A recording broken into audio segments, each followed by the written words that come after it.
Learning is not just about the cognitive dimension. I think the social and emotional aspects are becoming increasingly important.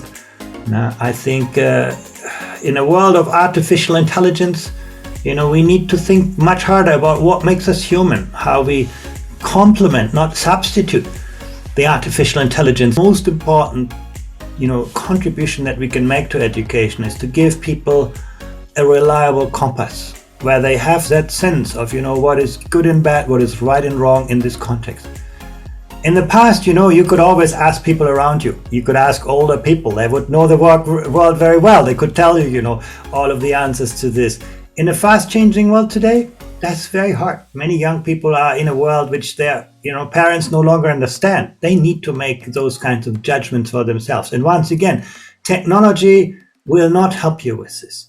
Technology is a great amplifier, a great accelerator. It will accelerate good ideas and good practice in the same way it accelerates bad ideas and bad practice. So I think this idea of values becomes really critically important.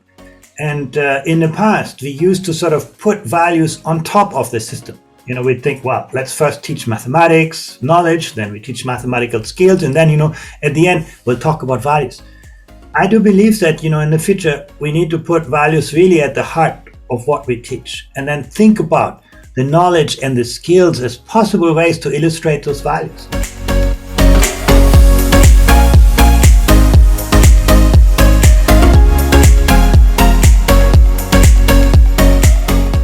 No clarísimo cómo trabajar las competencias, pero sí creo que cuando nos vamos a lo singular, a lo mínimo, lo que va a hacer que esta persona sea capaz de aprender a lo largo de la vida es evidentemente unas destrezas de aprendizaje, pero sobre todo una serie de valores de superación, de perseverancia, de creatividad, de empatía, que eso es clave en el proceso educativo. Y vuelvo a lo que me has preguntado, y eso implica un trabajo continuo con el entorno y la familia.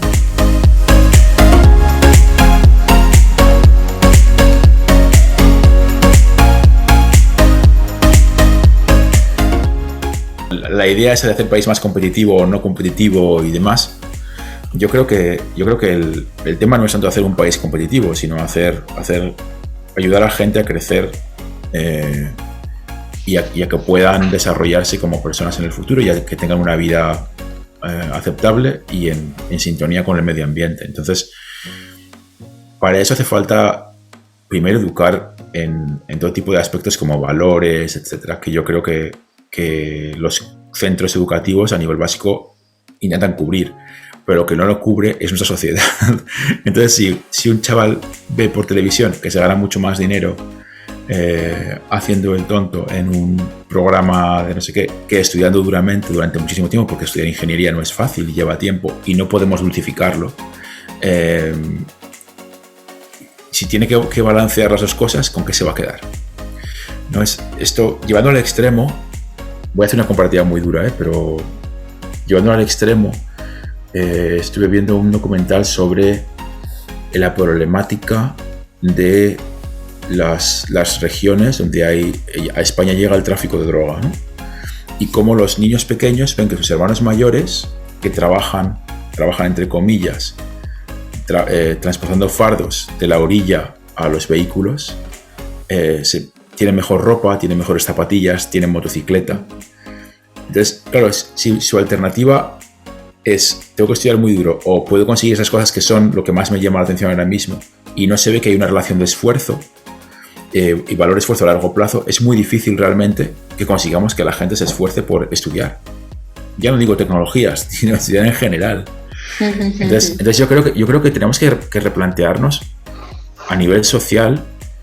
Y esto no lo digo solo por España, también pasa en Suecia, donde yo vivo.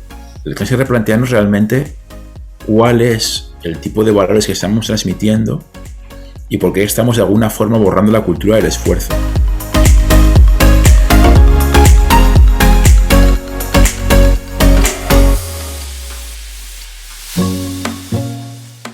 Now, the classical philosophers viewed the attainment of virtuous character as being at the center of human moral growth.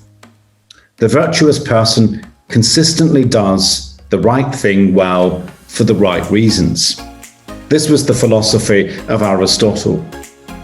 Now, the possession of the virtues themselves includes performing good actions with the right motives, the right intentions, and the right attitudes. And we argue that the only way to understand and build our character virtues is to have a clear picture of what the purpose and meaning of human life is. Schools cannot avoid formation in character. Indeed, good education is good character education. So every school is concerned with the character of their children, whether they are conscious of it or not. And most teachers are indeed conscious of it. We talk about personality traits, but when we talk about personality traits, we're really talking about psychology. We're seeing where character education is seen as character development. The use of classroom behavioral strategies to change behavior, counseling, classroom management, working with parents, building social skills, nudging people in particular directions, etc. All of this is psychological in approach. And it's one way of looking at character. I think it's useful, but I don't think it's the main way that we should look at character. Take, for example, the idea of resilience, as you mentioned. Resilience is a skill that's important to develop. Every child should develop some form of resilience. But my question would be, resilience for what? Because resilience itself is not a good in itself. Resilience enables the moral, civic, and intellectual virtues to develop. So it must be developed with them in mind. Now, I believe that there are many people who have resilience in our society, but it can be used for the wrong purposes. Think of members of the mafia or criminal gangs. They have resilience in abundance. So my question is, if you're going to develop resilience with children, you need to say why you're developing the resilience and for what purpose. It may explain why virtues fail to develop in areas where there is not proper health service and not proper education.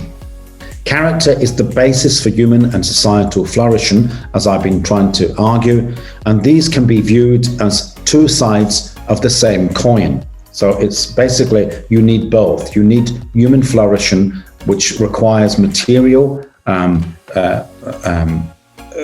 access to material things like health and welfare and education, but you also need those moral, intellectual, and civic virtues as well. So on the question of social justice and solidarity, I would say that more often than not, that the focus of those who advocate for social commitment, usually referred to as social justice, students need to understand the reasons why they should be good. That means the intellectual virtues. And they have to experience some of the practical ways in which they can be good. So schools have to give students opportunities to practice these virtues. Character education aims to motivate in them the desire to act in the service of goodness. That's the only purpose of that. Aristotle said, I don't want people to think about virtue, I want people to be good. That's what Aristotle said. So they have to know what to do. They have to want to do it, and they have to do it. This does not happen in random. It's not a random activity, but it is rather intended, planned, and implemented. So it takes thought on the part of teachers to do this. They have to think about it and they have to plan it. It requires vigorous effort and leadership to embed and embody character formation in the school. So this doesn't happen overnight, it has to be planned. Formation, as I've argued, is what happens to a person living in community. You can only be formed if you're in a community. It is often said that freedom consists not in doing what we like, but in having the right to do what we ought. Freedom cannot be blind obedience to authority. As to be free rules out being told what to do. So we cannot be coerced into doing the good. We cannot be coerced into be a certain type of character. It has to happen within a freedom. We have to choose to do it. Character would also be impossible in the absence of freedom. And virtue would not exist because we could not say that what we choose determines who we become. Because we have to choose what we do. And to make a choice is, in a sense, to be free to make that choice. So freedom also does not mean that you may do whatever you please, provided you do it freely, as this would simply be pure license. So it's not about pure license, a kind of freedom for its own sake. That's not what I'm saying here either. So it has to be a balanced type of freedom. Freedom is much broader in scope, for it's not about how many choices you have, but rather it's about whether or not you can choose the good. And this is really key. There is no true freedom except in the service of what is good and just. Freedom for excellence, which is our power to be the best human being we can be, that's when students choose to be a certain type of character, or one could say our capacity to help shape the best character we can become. So we do have a very important choice. We have free will to make our own choices, and they help us become who we eventually become. So this concept of freedom is not about restrictions or obligations. It's really about asking the student to ask the question, what do I want to be free to do? What do I want to be free to do? Most students are not going to say that they want to be free to do bad things. They normally want to be free to do the good.